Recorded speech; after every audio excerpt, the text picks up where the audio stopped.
Welcome to the Deep Dive, the place where we sift through the history, the research, and the astounding facts, offering you the shortcut to being genuinely well-informed. Today, we are undertaking a monumental task, really. We're looking at an age-old question, one posed by Albertus Magnus way back in the 13th century. Do there exist many worlds, or is there but a single world? Exactly. And that philosophical thread connects directly to what we're exploring today. Right, through another thinker, Christiaan Huygens, around 1690. He had this idea that by seeing Earth from far away, we shall be better able to judge of what's done at home. And that's our mission for this deep dive, to connect the spirit of, say, a 15th century sailing ship with the incredible reality of a 20th century robotic mission. Specifically, the Voyager spacecraft. We're going to try and pull out the key insights from both of these amazing eras of discovery. These modern vessels, they're essentially these beautiful, semi-intelligent robots. They sail the sea of space following these very strict, ancient rules of motion. Keplerian trajectories, right? The same elliptical paths that gravity dictates for a comet or a planet. Precisely. And the control center for all of this, for these voyages out to the solar system, is the Jet Propulsion Laboratory, JPL, out in California. And the star of this modern story has to be Voyager 2. It launched in August 1977, and it was just a technological marvel, about zero point 0.9 tons. And no solar panels. Right. That's what always gets me. They're useless that far out. It runs on a nuclear power plant using heat from the radioactive decay of plutonium. Which is absolutely essential because this journey is incredibly high stakes from the very beginning. Forget the distance for a second, just think of the perils. Okay, like its approach to Jupiter on July 9, 1979. Yes, Jupiter isn't just a big ball of gas. It's surrounded by this invisible, lethal shell of high-energy charged particles. It's radiation belts. And threading a one-ton robot through that must have been like navigating a minefield. These particles are powerful enough to, well, to fry delicate electronic circuits. And that wasn't the only problem, was it? Not at all. They had a second obstacle.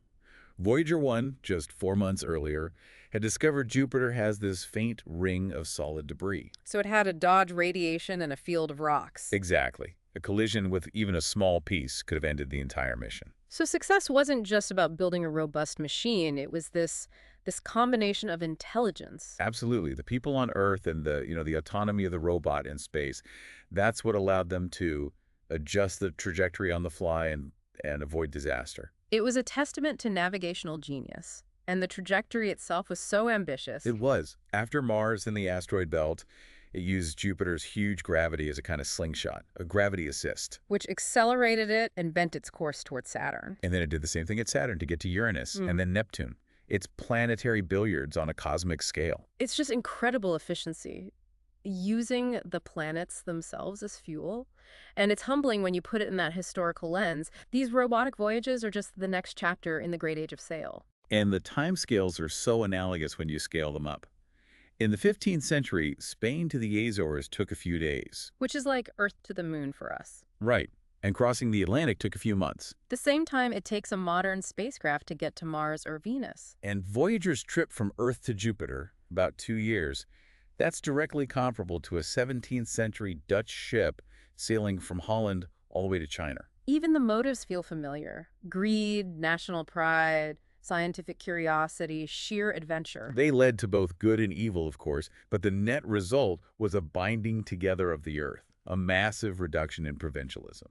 And to really get the essence of that time, you have to look at the 17th century Dutch Republic. Oh, absolutely. They declared independence from the Spanish Empire and just embraced the European Enlightenment like no one else. And their entire survival depended on the Dutch East India Company and its global fleet. Which sailed everywhere, from the Barents Sea to Tasmania. It fostered this amazing element of scientific adventure. And they knew the duality of it. The Amsterdam Town Hall has a statue of justice treading on avarice and envy. They understood that the relentless pursuit of profit, which fueled their whole enterprise, was a constant threat to the nation's soul. I love the inlaid map on the floor of the town hall. It stretches from West Africa to the Pacific. The whole world is their stage. And yet they refer to their own little corner of Europe only by the old Latin name Belgium. So modest. But their greatest export wasn't spices, it was ideas. Intellectual freedom. Holland's tolerance for unorthodox opinions made it a haven for thinkers fleeing persecution elsewhere. Spinoza, Descartes, Locke. It was an explosion of talent, artists and scientists. Even Galileo, who was persecuted by the church for saying the Earth moves, had close ties there. His first astronomical telescope was an improved Dutch spyglass. He wrote that new truths stimulate the growth of the arts. The Dutch got that connection. If you want progress, you need freedom of thought. And this brings us right to Christiaan Huygens, a master synthesizer of ideas. His motto really says it all. The world is my country, science my religion. It perfectly captures this shift. And it all seems to hinge on light, the symbolic enlightenment of freedom, and the scientific study of light itself. Right, you have Snell's law of refraction, Vermeer's mastery of light in his art, And Huygens' own wave theory of light. It was truly a time of expanding vision. both inwards and outwards, microscopically and macroscopically. Take the microscope. It evolved from simple magnifying glasses for cloth merchants. And Antony van Leeuwenhoek. Vermeer's executor, oddly enough. He used his microscopes to find a whole universe in a drop of water. Microbes. He called them animalcules. And it was Huygens who speculated that these tiny things must float through the air. Laying the foundation for the germ theory of disease, decades before Pasteur. It was a serious challenge to the idea of spontaneous generation. Then you have the telescope, extending vision outwards. Huygens built instruments over 5 meters long. And his discoveries were foundational. First, to measure the size of another planet. He mapped Sirius Major on Mars and figured out the Martian day is about 24 hours long. So similar to ours. And he solved the puzzle of Saturn. Yes, where Galileo was confused seeing ears on the planet, Huygens realized it was a system of rings that don't actually touch the planet. He also discovered Titan, Saturn's largest moon, and his practical inventions. The pendulum clock. It fundamentally improved timekeeping, which was absolutely essential for determining longitude at sea. He's the hinge between the age of sail and the age of space. And all this work led him to this huge cosmological idea, the plurality of worlds. It's the logical consequence of the Copernican revolution. If Earth is just another planet, it's probably not unique. But that was a dangerous idea. Giordano Bruno was executed for it. And even in the early 17th century, people like Robert Merton argued against the sun-centered model precisely because it implied infinite habitable worlds, which he just found absurd. It was a worldview-shattering concept, but Huygens didn't shrink from it. No, he embraced it. In his book, The Celestial Worlds Discovered, he reasoned that stars must be other suns with their own planets, and those planets must be inhabited. Otherwise, God had made worlds for nothing. But here's where we see the limits of even a great mind. He imagined these alien planetarians would need hands, feet, writing, geometry. He projected 17th century European life onto the entire cosmos. Exactly, which is the perfect pivot to our modern traveler's tales from Voyager, which show us just how different reality can be. Let's look at a kind of hypothetical ship's log, compiling the greatest hits from both Voyagers. Okay, day 13. The first photo ever of the Earth and Moon together. 2 distinct worlds in a single frame. A profound perspective shift. Day 615. Arrival at Jupiter. An immense spinning world of dense gas and floating clouds. A world without a surface. Day 640. The log details these swirling cloud patterns. White ammonia crystals, brownish belts. And these blue holes showing clear sky far below. The reddish-brown color, the log suggests, could be complex organic molecules. The same kind of chemistry that might have led to life on early Earth. Day 647. The Great Red Spot. A colossal storm, big enough to swallow half a dozen Earths. Maybe 1 million years old. And that energy comes from within. Jupiter is a star that failed. It gives off twice the energy it gets from the sun. And its gravity is so intense that deep inside, it creates this bizarre stuff. Liquid metallic hydrogen. Yes.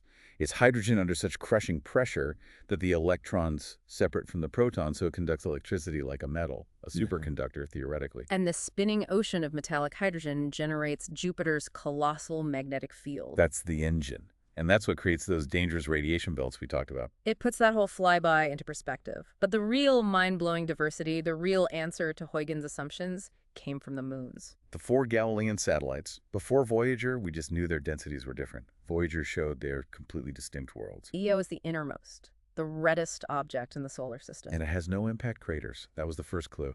It meant something was constantly repaving the surface. And the proof came when Linda Morabito on the navigation team spotted a bright plume coming off the surface. The first active volcano ever seen beyond Earth. And now we know it has 9 large ones, constantly erupting. Driven by tidal heating. Can you break that down? How does a tiny moon get so hot? It's gravitational friction. Io is in a tug-of-war between Jupiter's massive gravity and the pull from the other moons, especially Europa. This constant stretching and squeezing heats the interior until it melts. So the surface is paved with rivers of molten sulfur. That's what gives it that incredible pizza pie look. Exactly. Black is the hottest sulfur, then red, orange, yellow. It's a world being cooked alive. And moving outward, you get to Europa. The images were just stunning. As smooth as a billiard ball. Almost no craters, but covered in this intricate network of lines, grooves, and cracks. The smoothness suggests impacts are being erased by flow from below. And the cracks strongly imply that beneath that icy shell, there's a vast global ocean of liquid water, kept warm by its own tidal heating. Which is why Europa is maybe the most exciting place to look for extraterrestrial life in our solar system. It's a revolutionary traveler's tale. These moons aren't dead rocks. Far from it. And then you get to Saturn, which is like a smaller Jupiter with those spectacular rings. And those rings are just billions of tiny ice particles, snowballs, bonsai glaciers, all held apart by their orbital speed so they can never clump together to form a moon. And Saturn's moon, Titan, is maybe the most interesting of all. The largest moon in the solar system, and the only one with a real substantial atmosphere, mostly methane. And ultraviolet light from the sun zaps that methane. And creates complex brownish, tory organic molecules that sink to the surface. It looks a lot like the chemistry we see in early Earth life experiments. But it's freezing cold there. Is there any real possibility of life? Well, the possibility can't be readily dismissed. Water is frozen solid, yes, but the raw materials for life are abundant. If there are hot spots, or if life could use liquid methane as a solvent instead of water. The possibilities are still open. It's so much more exotic than anything Huygens could have imagined. The modern traveler's tales confirm his basic idea. The worlds are numerous and surprising, but they shatter his specific assumptions. From Io's sulfur rivers to Europa's hidden ocean and Titan's hazy atmosphere, the human capacity for discovery just keeps going. And these robotic caravels, their journey is far from over. Voyager is speeding towards the very edge of our solar system. Sometime in the mid-21st century, it will cross the heliopause. The boundary where the sun's influence finally gives way to true interstellar space. It will then wander the great cosmic ocean, silent but carrying our greeting. It will make its first slow circumnavigation of the center of the Milky Way in a few 100 million years. An almost unimaginable voyage. Truly epic. So as we wrap up this deep dive, consider this. Just as Huygens assumed Martians must have hands and feet because he was a citizen of his time, what foundational assumptions that we hold today, what we think of as absolute fact about Io or Europa or Titan will future explorers discover to be charmingly yet fundamentally incorrect? That's the beauty of it. Every answer just opens up 10 more questions.